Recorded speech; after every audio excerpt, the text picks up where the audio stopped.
마태복음 14장 22절서부터 33절의 말씀 되겠습니다.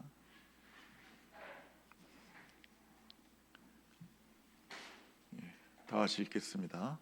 예수께서 즉시 제자들을 재촉하사 자기가 무리를 보내는 동안에 배를 타고 앞서 건너편으로 가게 하시고 무리를 보내신 후에 기도하러 따로 산에 올라가시니라.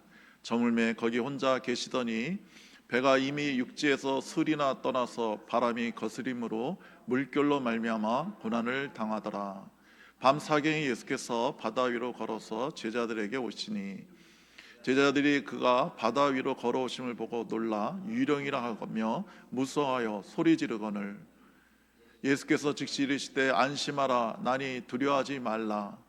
베드로가 대답하여 이르되 주여 만일 주님이시거든 나를 명하사 무리로 오라 하소서 하니 오라 하시니 베드로가 배에서 내려 무리로 걸어서 예수께로 가되 바람을 보고 무서워 빠져가는지라 소리질러 이르되 주여 나를 구원하소서 하니 예수께서 즉시 손을 내밀어 그를 붙잡으시며 이르시되 믿음이 작은 자여 왜 의심하였느냐 하시고 배에 함께 오름에 바람이 그치는지라 배에 있는 사람들이 예수께 절하며 이르되 진실로 하나님의 아들이소이다 하더라. 아멘. 오늘 일어났던 일은 그 오병이의 기적이 일어난 바로 직후의 이야기를 우리에게 전해주고 있습니다. 그러니까 오병이의 기적으로 그 5천 명이 넘는 남자들만 5천 명이 넘는 사람들이 배불리 먹고 주님께서 그 무리들을 이제 보내는데 제자들에게 재촉해서 빨리 배 타고 바다라고 그랬는데 이게 사실은 갈릴리 호수예요.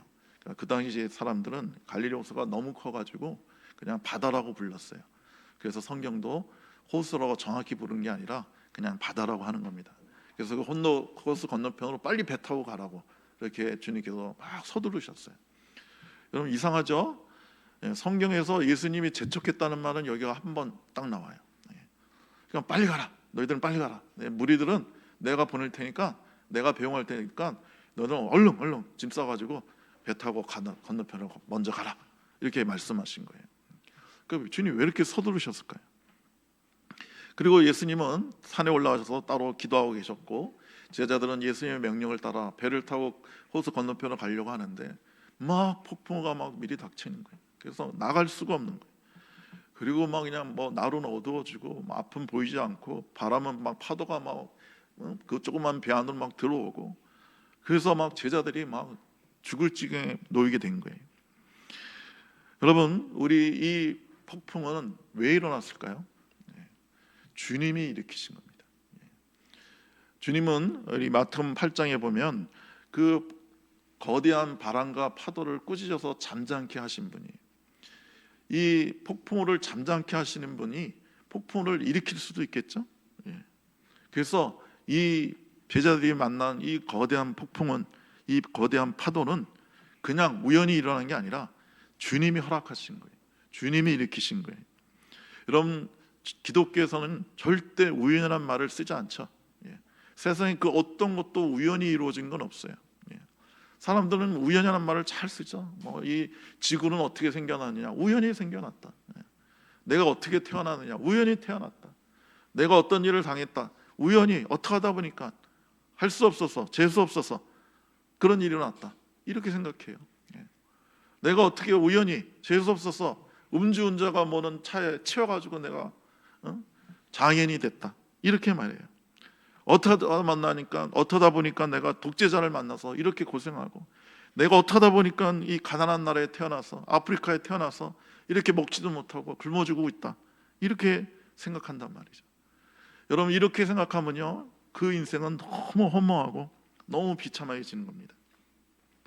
또 어떤 사람은 우연이 아니라 하나님이 나한테 이렇게 했다고 생각해요. 그러면서 하나님을 원망합니다. 왜 하나님 나한테 이런 일을 주시냐고, 왜 이렇게 어려움을 주시냐고, 왜 이렇게 나에게 고통을 주냐고 이렇게 원망하는 사람도 있어요.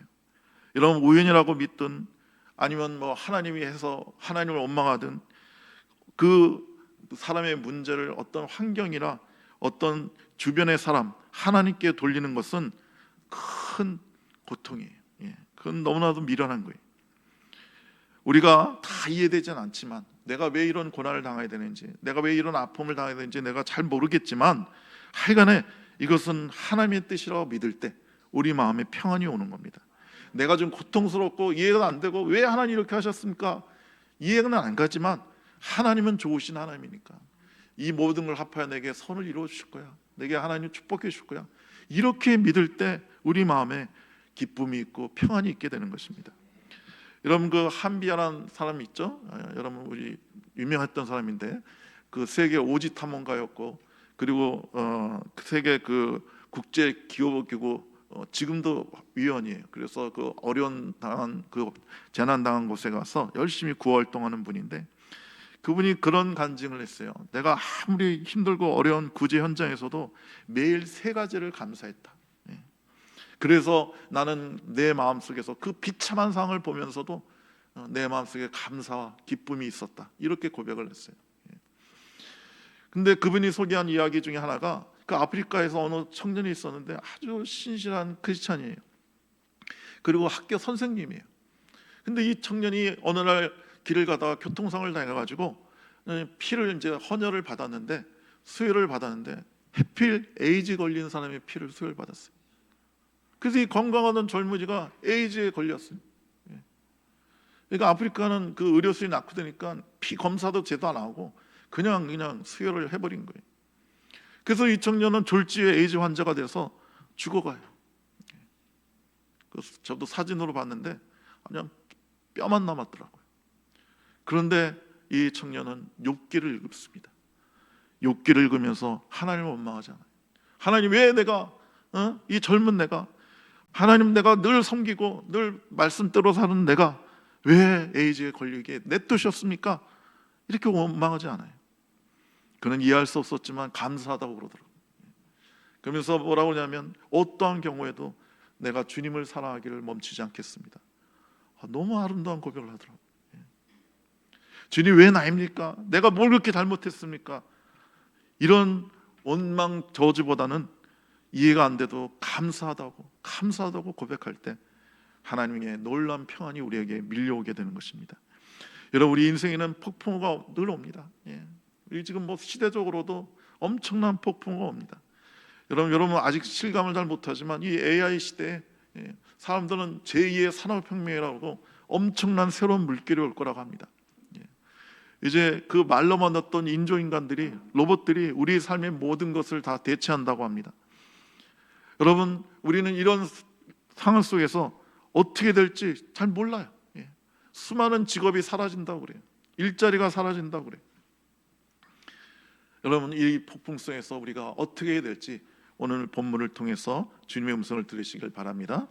주님은 풍랑을 일으키셨습니다. 왜요? 왜 일으키셨을까요? 제자들을 겸손하게 하려고 일으키신 것입니다.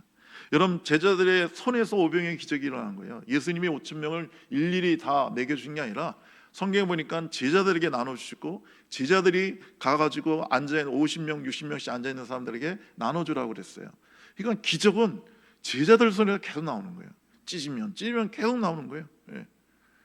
그 뭐 가짜라고 그러는데 제가 그 다큐멘터리 봤는데 인도의 어느 뭐 마술사인지 뭐 어떤 사람이 손에서 무슨 흰 가루가 계속 나와요. 근데 그 다큐 찍는 사람이 그러는 거예요. 아니 저걸 어디다 감췄다가 빼낸다 할지라도 저 많은 양을 어디서 감추냐는 거죠. 이게 계속 카메라를 돌리는데 그 몸이나 뭐 어떤 곳에 감췄다 할지라도 막 이만큼이 나오는데 저게 어디서 나오는지 모르겠다는 거예요. 근데 아무 쓸데없는 가루예요. 그게 뭐 양식이나 밀가루면 좋겠는데 아무 쓸데없는 가루가 계속 나와요.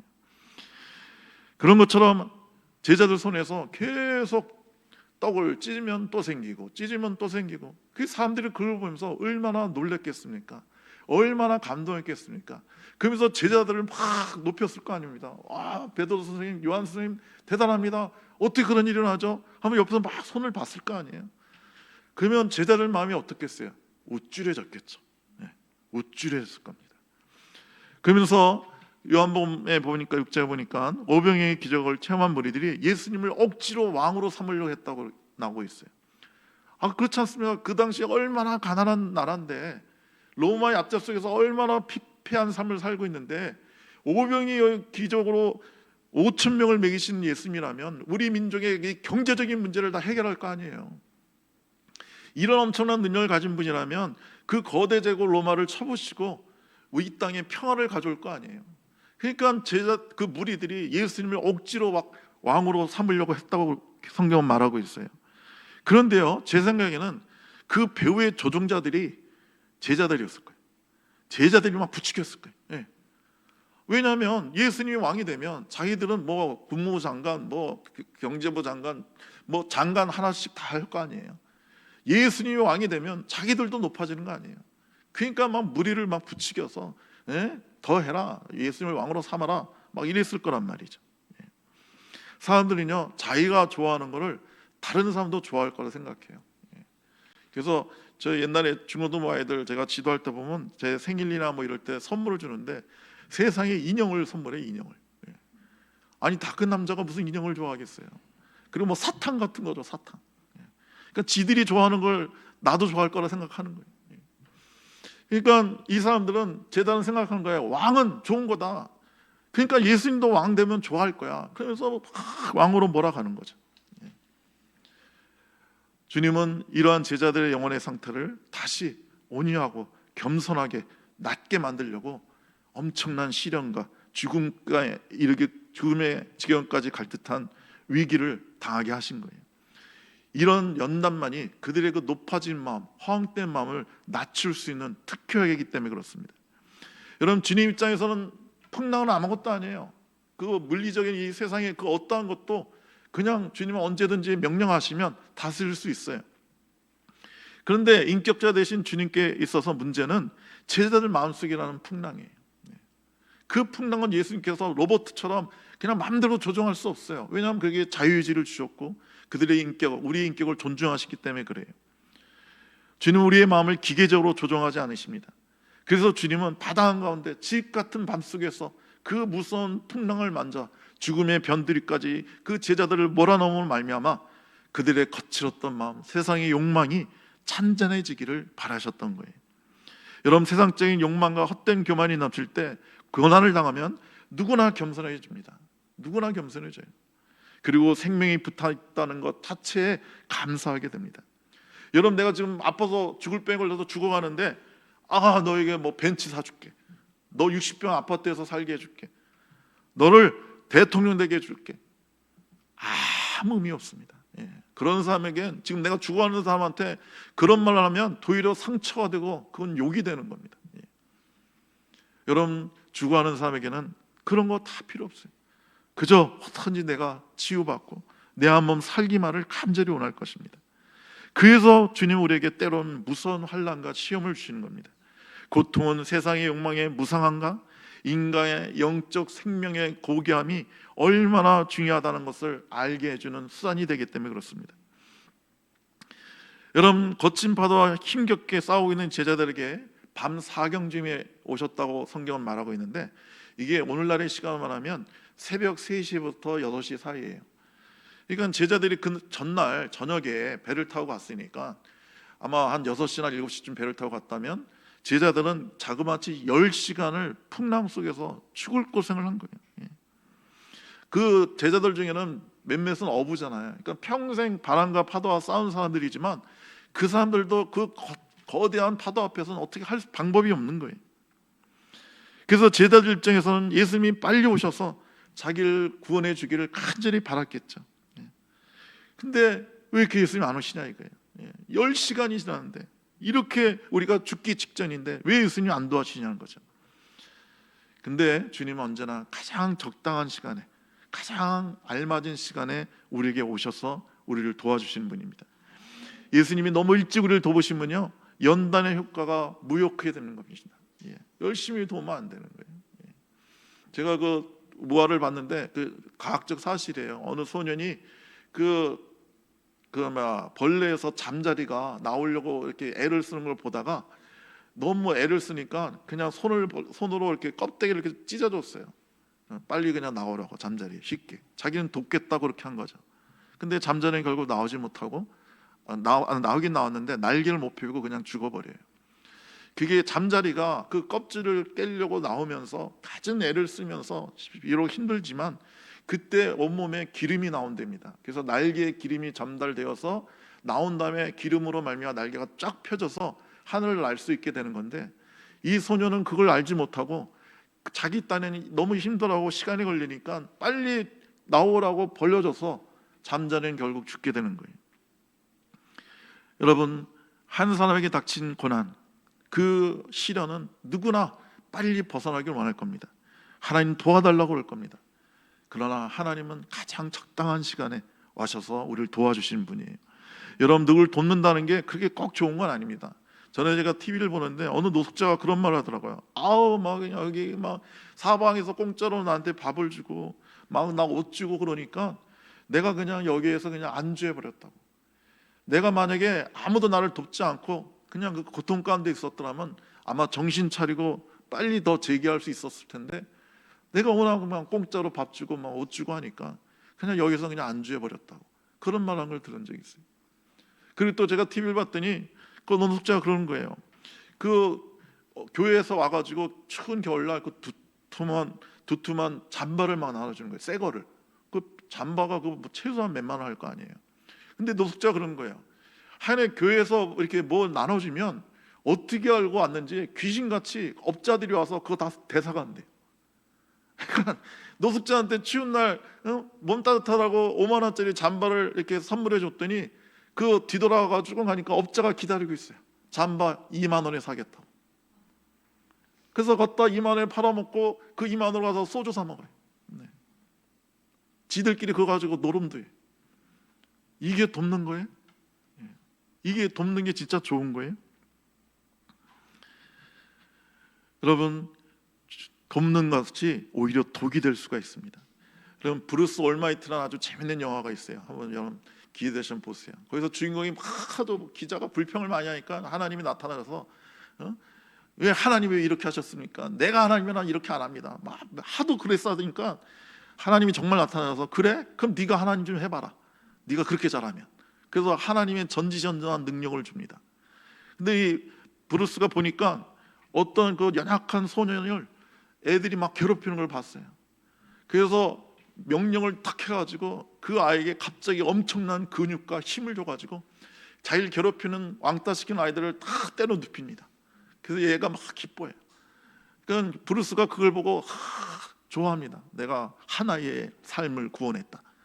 그때 하나님 나타나서 뭐라고 그러냐면, 야, 네가 쟤를 그런 식으로 도왔기 때문에 쟤는 앞으로 원래는 그 모든 아픔을 통해서 그걸 글로 써내려 가지고 그 위대한 문학가가 될 아이인데, 네가 쟤를 그렇게 힘세게 해서 저희들 무찌르게 함으로 쟤는 거칠어져서 깡패가 되고 결국 감옥에 가는 인생이 되어버렸다. 이렇게 말하는 거예요.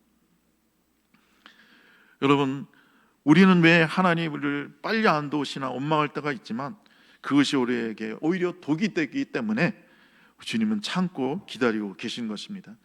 여러분, 나사로가 병들어 죽게 되었다는 정가를 예수님이 받으시고 일부러 이틀을 더 유하시고 늦게 갔어요. 그랬더니 갔더니 아니나 달라, 나사로는 벌써 죽어가지고 사흘이 지나서, 장세전인지 사흘이 지나서 굴 속에 있다는 거예요. 그러니까 그 누이들이 와가지고 예수님 원망합니다. 왜 늦게 오셨냐고. 예수님이 여기 계셨더라면 우리 오빠 죽지 않았을 텐데 왜 빨리 안 오셨냐고.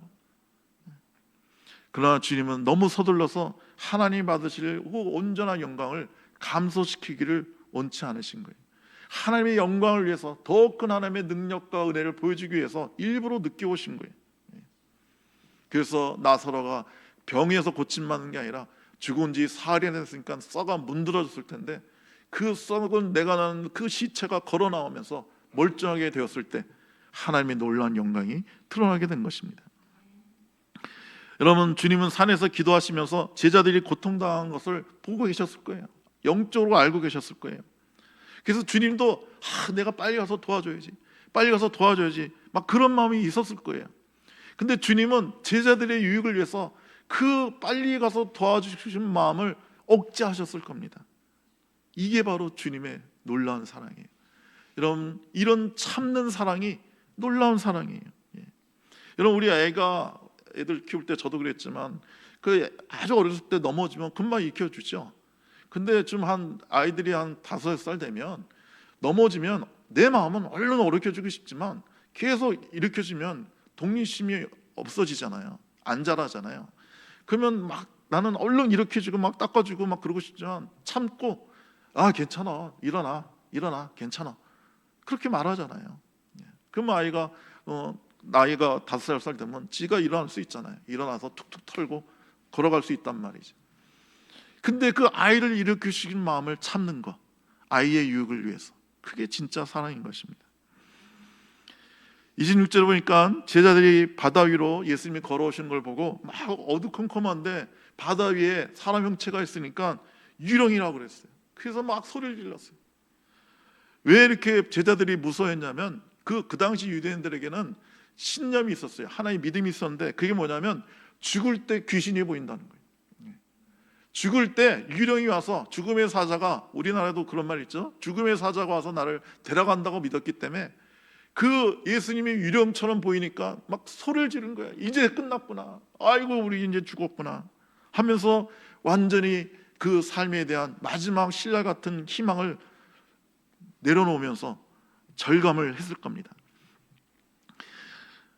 그렇게 유령을 봄으로써 죽음의 사자를 떠올렸고 그들의 마지막 인간적인 욕망과 세상에 붙은 줄이 끊어지게 된 것입니다. 그래서 주님이 일부러 유령처럼 보이신 거예요. 주님이 일부러 유령처럼 이렇게 무리를 걸어오신 거고 희밋하게 보이신 거예요. 그래서 악착같이 붙어 있었던 세상을 향한 애착의 마지막 줄을 유령을 보는 순간 뚝 끊어지면서 주님께서 그들의 심령 상태가 도달해 죽인 그 원하시는 완전한 포기의 지점에 도달하게 하신 것입니다. 주님은 이렇게 종종 우리의 생에 유령처럼 오십니다. 이제 난 끝났구나, 이제 마지막이구나, 그런 엄청난 고통으로 우리에게 오실 때가 있습니다. 그러나 주님께서 우리에게 오셔서 안심하라, 내니 두려워하지 말라고 말씀하실 때 그 유령이 고난이 아니라, 공포가 아니라 바로 우리 사랑의 주님이라는 것을 깨닫게 됩니다. 그러면 우리 마음에 놀라운 평강이 오게 되는 것입니다. 여러분, 우리는 이 세상 살면서 유령 같은 고통을 말미암아 세상에 대한 헛된 욕망과 자신을 완전히 포기하게 됩니다. 그럼 유령같이 보이던 것이 사실은 우리를 사랑하시는 주님이라는 것을 알게 되고 그 고통이 변하여 찬양과 기쁨의 면류관이 되는 것입니다. 고난이 바로 축복이었다는 것을 깨닫게 되는 것입니다. 주님은 그 예수님을 유령으로 보고 막 무서워서 떠는 그 제자들에게 얼른 오셔서 말씀하십니다. 내니 안심하라, 두려워하지 마라, 내가 도와주겠다고 그렇게 말씀하십니다. 여러분, 우리 인생에 닥치는 수많은 두려움과 고통 속에서 우리가 부르짖으면 주님은 언제나 우리에게 오셔서 내니 안심하라, 내가 널 도와주겠다고 말씀하십니다. 베드로는 그런 주님의 모습을 보면서 너무 감격스러워서 정말 예수님이거든, 나를 이렇게 영하사 무리로 나도 걷게 해달라고. 베드로는 이게 좀 충동적인 사람이라 이 엉뚱한 요구를 갑자기 했어요. 그랬더니 주님이 그래, 그럼 너도 무리를 걸어라고 명령하시자 베드로가 용기를 내서 무리로 발을 내디뎠더니 빠지지 않고 걸어지는 거예요. 근데 몇 발짝 걸다가 주님을 보던 시선을 돌려서 그 거대한 폭풍과 바람과 파도를 바라봤더니 너무 무서운 거예요. 그래서 물속에 빠져들어가자 예수님은 그의 손을 잡아서 일으키시면서 그를 건져주십니다. 그러면서 왜 두려워하느냐, 왜 믿음이 적여졌느냐고 그게 말씀하십니다. 여러분, 우리가 어떤 일이 있을 때 기적이 일어나면 예수님을 믿겠다는 그런 신앙은 좋지 않습니다. 그리고 우리가 예수님께 나아가겠다고 말하면 안 됩니다. 주님이 와달라고 우리는 그렇게 요청해야 되는 겁니다. 그런 사람이 있어요. 교회에 나오셔서 믿음 생활하고 주님 만나세요 그러면 지금 내가 너무 삶이 너무 복잡하고 어려운 일이 많은데 그거 다 정리되면 그러면 내가 예수님께 나가겠다, 그럼 교회 나가겠다, 이런 분이 있어요. 세상에 내가 세상에서 성공하고 세상을 밟고 당당하게 내가 주님께 가겠습니다, 이러면 안 되는 거예요. 그러면 세상을 받는 게 아니라 세상 속에 빠져들어가 실패하게 되는 겁니다.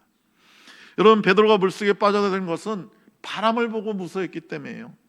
여러분이 우리 인생의 풍랑 속에서 그 풍랑을 바라보면 안 되는 겁니다. 문제를 바라보면 안 돼요. 그 문제를 딛고 오시는 주님을 바라봐야 됩니다. 여러분, 우리가 문제만 바라보고 어떡하지 하면 계속 그 문제에 빠져들어가는 거예요. 우리 주님을 바라봐야 됩니다. 우리 시선을 주님께 돌려 주의 이름을 부르면 주님은 우리를 건져주시는 것입니다. 그래서 문제는 주님이 아니라 우리의 믿음이에요.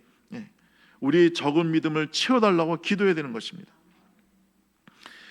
자, 배에 함께 오름에 바람이 그치는지라 배에 있는 사람들이 예수님께 절하 이르되 진실로 당신은 하나님의 아들이십니다라고 고백합니다.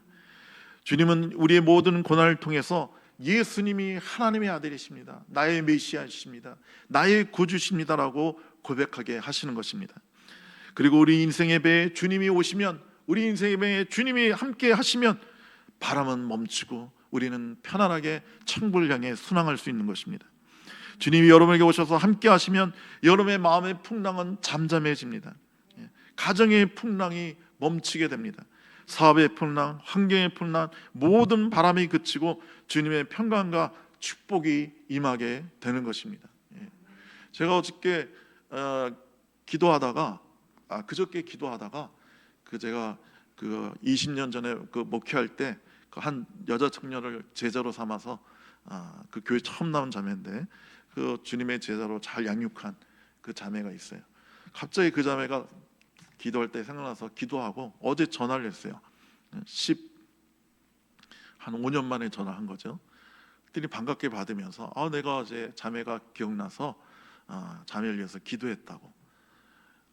그랬더니 그 자매가 그런 거예요. 제가 어저께 굉장히 마음이 불안하고 마음속에 막 풍랑이 일어났다는 거예요. 왜 그러냐 그랬더니 갑산성에 혹이 2cm짜리가 발견됐는데 그 검사를 받고 되게 마음이 흔들렸다는 거예요. 갑산성 암일까봐. 아직 젊은데 내가 이거 안 걸리면 어떡하나 막 이렇게 마음이 막 불안하고 떨렸다는 거예요. 그래서 목사님이 그때 저를 위해서 기도하셨나 봐요. 그래서 목사님, 제가 오늘은 편안해졌습니다. 편안해졌고 또 의사가 그러는데 2cm라 약간 크긴 하지만 그렇게 암은 아니고 아직 걱정할 단계는 아니라고 오늘 제가 통보받았습니다. 그런 거예요. 여러분, 어떠한 인생의 풍랑도 주님이 계시면, 주님을 바라보면 잠잠게 되는 것입니다. 주님은 여러분에게 오셔서 여러분과 함께 하시면 여러분의 모든 것은 잠잠해지고 주님의 놀라운 평강으로 기쁨으로 충만하게 되는 것입니다. 우리는 왜 빨리 안 도와주시나? 왜 나를 여기서 안 도와주시나? 왜 빨리 나를 이 병에서 안 고쳐주시나? 왜 이 사업의 어려움에서 나를 왜 건져주지 않나? 이렇게 생각하고 원망할지는 모르지만 주님은 우리 눈에 늦은 것 같지만 반드시 적절한 시간에 오셔서 여러분의 문제를 해결해 주십니다. 여러분이 지금 어떤 풍랑 속에 고난을 당하고 있는지 모르겠지만 주님은 그 거친 파도를 밟고 오셔서 여러분에게 말씀하십니다. 안심하라, 나니 두려워 말라. 기도하겠습니다. 좋으신 하나님, 우리 인생의 풍랑 가운데 주님을 우리를 그냥 내버려 두지 않으시고 그 풍랑을 밟고 오시는 분이신 줄 믿습니다. 우리가 이 시간 눈을 들어 주님을 바라보니 우리를 구원하시고 우리를 주의 놀라운 축복의 자리로, 평강의 자리로 인도하여 주시옵소서. 예수님의 이름으로 기도드립니다. 아멘. 우리 찬양하며 준비한 님을 우리 주님께 올려